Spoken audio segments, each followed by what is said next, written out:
صحت اور بیماری انسانی زندگی کے ساتھ ساتھ ہیں. انسان کی زندگی کے کوئی بھی 2 دن ایک جیسے نہیں ہوتے. آج اگر انسان خوش ہے تو کل اداس ہوگا.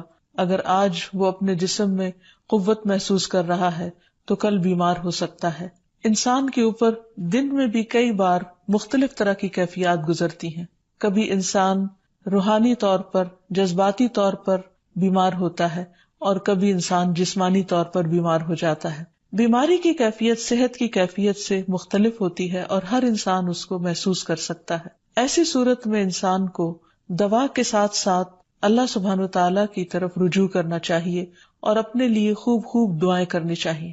بعض اوقات بیمار خود اپنے لیے دعا نہیں کر سکتا تو بیمار کی عیادت کرنے والے اور بیمار کو دیکھنے والے، اس کے دوست، رشتہ دار، عزیز، اقربا اور ایون ہسپتال کا عملہ مریض کے لیے ایسی دعائیں پڑھ سکتا ہے جو اس کے لیے شفا یابی کا ذریعہ ہو سکتی ہیں. تو بات یہ ہے کہ انسان ہر حال میں اپنے رب کا محتاج ہے اور اسے اپنی ہر ضرورت کے لیے اپنے رب کی طرف رجوع کرنا چاہیے، اور خصوصاً قبولیت کے مواقع پر. رات کا پچھلا پہر اس کے لیے بہت مناسب ہے، جب اللہ سبحانہ وتعالیٰ بندوں کو پکارتے ہیں کہ ہے کوئی جو مجھ سے دعا کرے تو میں اس کی دعا قبول کر لوں، ہے کوئی جو مجھ سے سوال کرے تو میں اس کو جواب دوں، ہے کوئی جو مجھ سے استغفار کرے تو میں اس کو بخش دوں. تو جب انسان بیمار ہو اور خصوصاً اگر ایسی بیماری کا شکار ہو کہ جس میں بظاہر شفا کی کوئی امید نہ ہو، تو اسے اور بھی زیادہ خشوع و خضوع کے ساتھ اور ایسے اوقات میں اللہ تعالیٰ کی طرف رجوع کرنا چاہیے کہ جلد از جلد صحت یابی ہو سکے. اور اس سلسلے میں کبھی بھی انسان کو اللہ تعالیٰ سے مایوس نہیں ہونا چاہیے. پھر یہ بات یاد رہے کہ جب انسان دعا کرے تو اس سے پہلے اللہ سبحانہ وتعالیٰ کی تعریف کے کلمات کہنا نہ بھولے. تو آئیے آج ہم آپ کو دعا کرنے سے پہلے کچھ نئے کلمات بتائیں گے جو اللہ سبحانہ وتعالیٰ کی حمد و ثنا پر مبنی ہے. ربنا لک الحمد ملء السماوات والارض وملء ما شئت من شيء بعد اهل الثناء والمجد احق ما قال العبد وكلنا لك عبد اللهم لا مانع لما اعطيت ولا معطي لما منعت ولا ينفع ذا الجد منك الجد. اے ہمارے رب، تمام تعریفیں تیرے ہی لیے ہیں جن سے آسمان اور زمین بھر جائیں، اور اس کے بعد جو تو چاہے وہ بھی اس سے بھر جائے. تو ہی تعریف اور بزرگی کے لائق ہے. بندے جو کہتے ہیں تو ان کا سب سے زیادہ حقدار تو ہے، اور ہم سب تیرے بندے ہیں. اے اللہ، جسے تو عطا کرنا چاہے اس سے کوئی روک نہیں سکتا، اور جسے تو نہ دینا چاہے اسے کوئی دے نہیں سکتا، اور کسی مرتبے والے کی بزرگی تیرے سامنے کوئی فائدہ نہیں دے سکتی.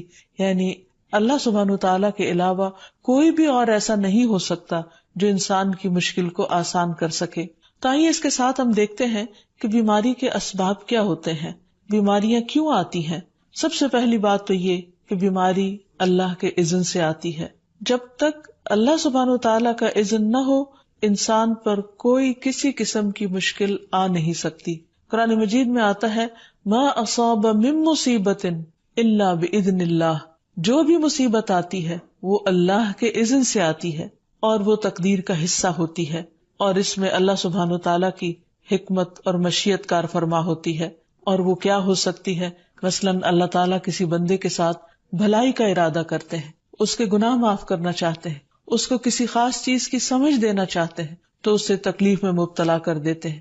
کیونکہ بعض اوقات انسان زندگی میں اتنا مصروف ہوتا ہے اپنے روزانہ کے روٹین کے کاموں میں کہ وہ ٹھہر کر، رک کر، خاموشی کے ساتھ وقفہ لیے بغیر کوئی ایسی بات سوچتا نہیں کہ جو اسے سوچنی چاہیے، جو اللہ تعالیٰ چاہتے ہیں کہ وہ سوچے. تو جب انسان بیمار ہو جاتا ہے تو ایک اور کنڈیشن میں آ جاتا ہے، وہ آرام کی کیفیت میں آ جاتا ہے. ایسی صورت میں انسان کو وہ باتیں بھی سوچنے کا موقع مل جاتا ہے جو عام طور پر وہ نہیں سوچتا. پھر اسی طرح ہمیں ہمارا دین یہ بھی بتاتا ہے کہ بعض اوقات انسان پر بیماری یا کوئی بھی تکلیف اس کے اپنے ہاتھوں کی کمائی سے آتی ہے، یعنی اس کا اپنا کوئی گناہ یا قصور ہوتا ہے جس کی بنا پر اسے وہ تکلیف پہنچتی ہے. قرآن مجید میں آتا ہے وَمَا أَصَابَكُم مِّن مُّصِيبَةٍ فَبِمَا كَسَبَتْ أَيْدِيكُمْ وَيَعْفُو عَن كَثِيرٍ. اور تمہیں جو بھی مصیبت پہنچی تو وہ اس وجہ سے ہے جو تمہارے ہاتھوں نے کمایا، اور وہ بہت سی چیزوں سے درگزر کر جاتا ہے. اسی طرح بعض اوقات انسان کی بیماریاں اس کے کسی گناہ کا نتیجہ ہوتی ہیں۔ عمر رضی اللہ عنہ نے جب عباس رضی اللہ عنہ سے بارش کی دعا کرنے کے لیے کہا تو انہوں نے کہا، اے اللہ، بے شک مصیبتیں گناہوں کی وجہ سے ہی نازل ہوتی ہیں اور انہیں صرف توبہ ہٹا سکتی ہے۔ پھر اسی طرح ایک اور روایت میں آتا ہے، رسول اللہ صلی اللہ علیہ وسلم نے فرمایا، جب بھی کسی رگ یا آنکھ کو نقصان پہنچتا ہے تو وہ کسی نہ کسی گناہ کی وجہ سے ہوتا ہے، لیکن جو تکالیف اللہ تعالیٰ ویسے ہی ٹالتا رہتا ہے وہ کہیں زیادہ ہو جاتی ہیں۔ پھر اسی طرح بعض بیماریاں انسانوں کے اعلانیہ گناہوں کی وجہ سے بھی ہوتی ہیں، جیسے کہ ایک حدیث میں آتا ہے، جب کسی قوم میں بدکاری عام ہو جاتی ہے اور وہ اعلانیہ اس کا ارتکاب کرتے ہیں تو ان میں طاعون اور ایسی مختلف بیماریاں پھیل جاتی ہیں جو کہ ان سے پہلے گزرے ہوئے لوگوں میں نہ تھی۔ ابو امامہ باہلی سے روایت ہے کہ نبی صلی اللہ علیہ وسلم نے فرمایا، جس بندے کو بھی بیماری سے پچھاڑ دیا گیا ہو تو اللہ تعالیٰ اسے جب بیماری سے اٹھاتا ہے تو وہ پاک ہوتا ہے۔ تو یہ ایک حقیقت ہے کہ انسان کے گناہ اس کے لیے مشکلات کا سبب بنتے ہیں۔ امام ابن القیم الجوزیہ لکھتے ہیں، ان کی ایک مشہور کتاب ہے الداء والدواء، بیماریاں اور علاج، اس میں وہ کہتے ہیں کہ کوئی بھی گناہ ایسا نہیں کہ جس کے اثرات نہ ہوں۔ انسان سے چھوٹی یا بڑی جو بھی کوئی غلطی صادر ہوتی ہے اس کے نتیجے میں کچھ نہ کچھ اثرات اس کی زندگی پر ضرور پڑتے ہیں۔ ہاں، اگر اللہ تعالیٰ معاف کر دے تو وہ اور بات ہے، ورنہ ہر گناہ کی ایک تاثیر ہوتی ہے، اور ان تاثیرات میں سے ایک چیز یہ ہے کہ انسان مختلف قسم کی بیماریوں میں مبتلا ہو جاتا ہے۔ اسی لیے ہم دیکھتے ہیں کہ جب انسان بیماری میں مبتلا ہوتا ہے تو اللہ تعالیٰ اس بیماری کو اس کے گناہوں کا کفارہ بنا دیتے ہیں۔ جیسے حدیث میں آتا ہے کہ جس مسلمان کو کانٹا چبھے یا اس سے زیادہ کوئی تکلیف پہنچتی ہے تو اللہ تعالیٰ اس کے ذریعے اس کے گناہوں کو اس طرح دور کر دیتا ہے جس طرح درخت سے اس کے پتے جھڑتے ہیں۔ تو اس سے ہمیں یہ پتہ چلتا ہے کہ بیماریوں کے آنے کے مختلف اسباب ہوتے ہیں۔ بیماری بہرحال جس بھی وجہ سے آئے، لیکن اصل چیز دیکھنے کی یہ ہے کہ مومن کا رویہ کیا ہے۔ مومن کو اگر کوئی کانٹا بھی چبھتا ہے تو وہ اس پر صبر کرتا ہے۔ اس لیے بیماری یا تکلیف کے آنے پر انسان کو اللہ سے راضی رہنا چاہیے، شکوہ نہیں کرنا چاہیے، کیونکہ جو اللہ سے راضی ہو جاتا ہے کسی آزمائش پر، اللہ تعالیٰ بھی اس سے راضی ہو جاتا ہے۔ پھر اسی طرح اللہ تعالیٰ کا شکر ادا کرنا چاہیے، کیونکہ بیماری اس سے زیادہ شدید بھی ہو سکتی تھی، لہٰذا انسان کو اللہ تعالیٰ جس حال میں رکھے انسان اس پر شکر گزار رہے۔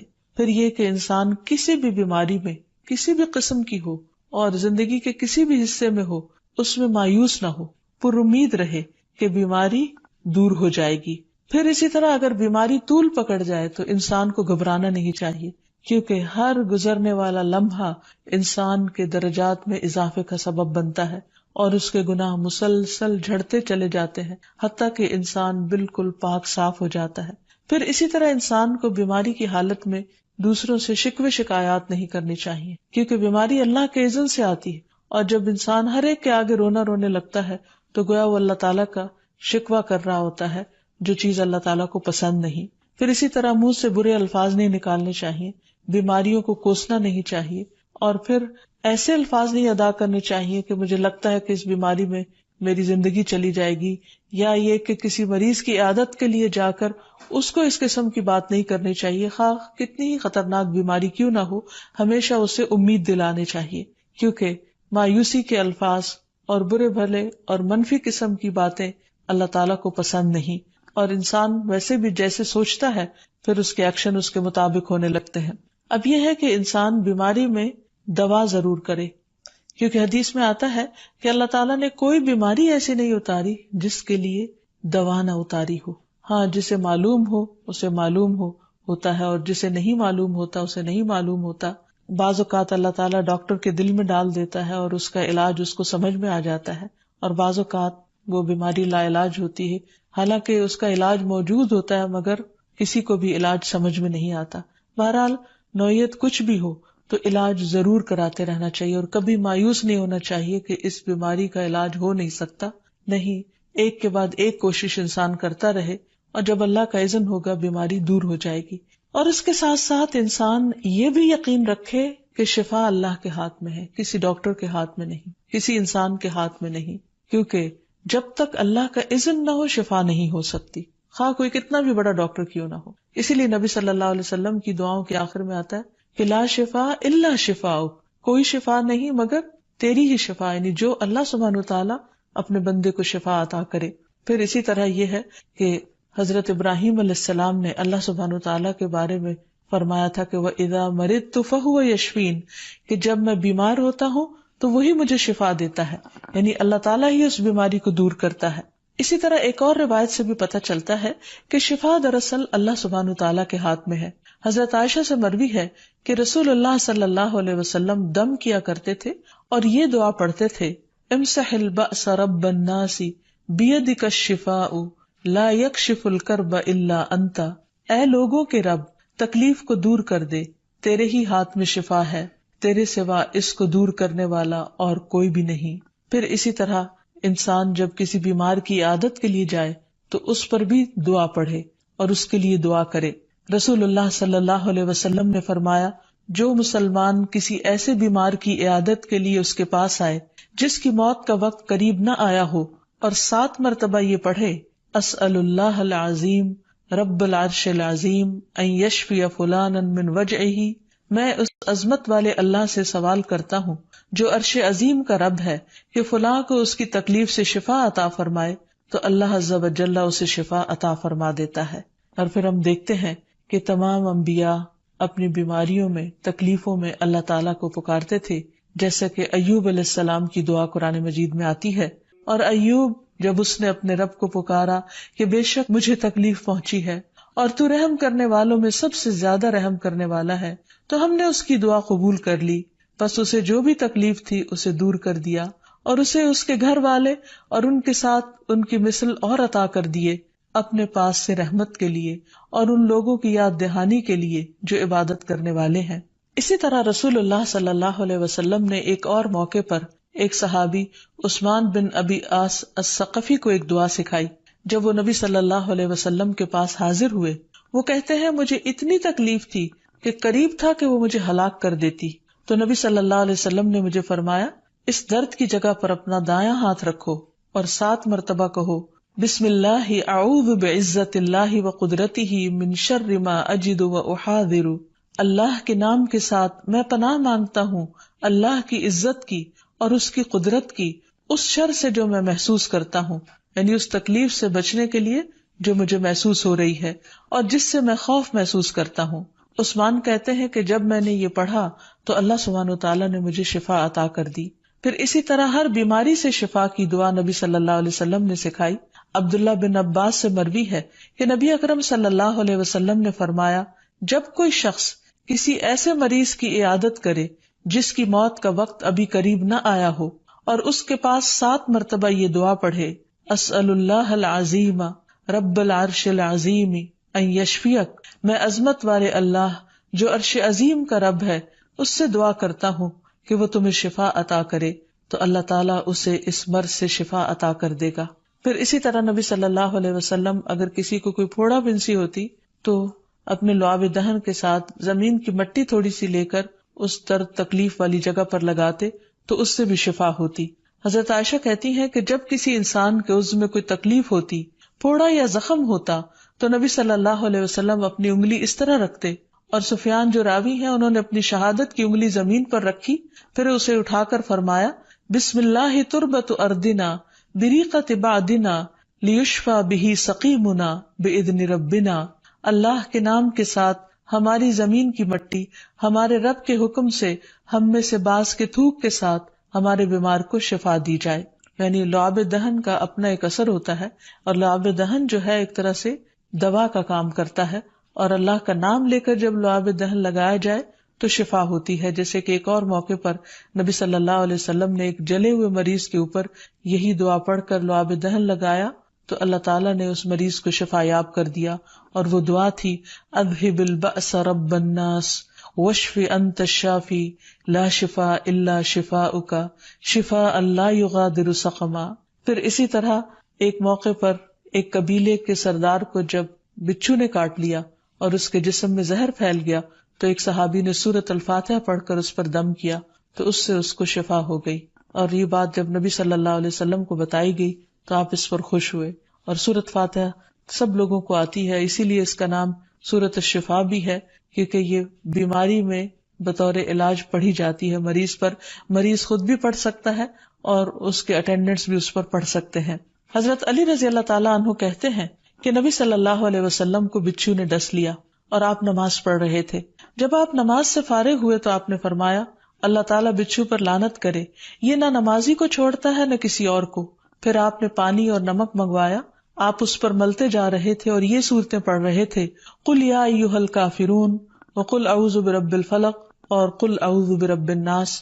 تو یہ بھی ایسے مواقع پر پڑھی جا سکتی ہیں. پھر اسی طرح یہ ہے کہ اگر کسی بھی دوا یا دعا سے مریض صحت یاب نہ ہو رہا ہو، اس کی تکلیف کم نہ ہو رہی ہو، تو بھی موت نہیں مانگنی چاہیے، کیونکہ مومن کے لیے زندگی ایک بہت بڑی نعمت ہے. وہ جس بھی حال میں گزرے، بہرحال وہ اسے آخرت کمانے کا ذریعہ بنا سکتا ہے. یعنی اگر وہ تکلیف میں اس کی زندگی گزر رہی ہے اور اس پر وہ صبر کر رہا ہے اور اللہ کو یاد کر رہا ہے، تو اس کے بے پناہ درجات بلند ہونے کا ذریعہ ہے. یعنی یہ بیماری اس کے لیے بلندی درجات کا ذریعہ بن جاتی ہے. اس لیے کبھی بھی موت نہیں مانگنی چاہیے. ہاں اگر تکلیف حد سے بڑھ جائے تو انسان یہ دعا مانگ سکتا ہے، اللہم احینی ما کانت الحیات خیرا لی وتوفنی اذا کانت الوفات خیرا لی. اے اللہ، جب تک میرے لیے زندگی بہتر ہو مجھے زندہ رکھ، اور جب میرے لیے وفات بہتر ہو تو مجھے وفات دے دے. تو اللہ تعالیٰ سے دعا ہے کہ اللہ تعالیٰ تمام بیماروں کو صحت اور شفا عطا فرمائے، اور ہمیں بیماری اور آزمائش کے موقع پر اپنی طرف رجوع کرنے کی توفیق دے، اور ہر طرح کے شرک اور ایسے کاموں سے بچائے جو اس کو ناراض کرنے والے. وآخر دعوانا ان الحمد للہ رب العالمین. السلام علیکم ورحمۃ اللہ وبرکاتہ.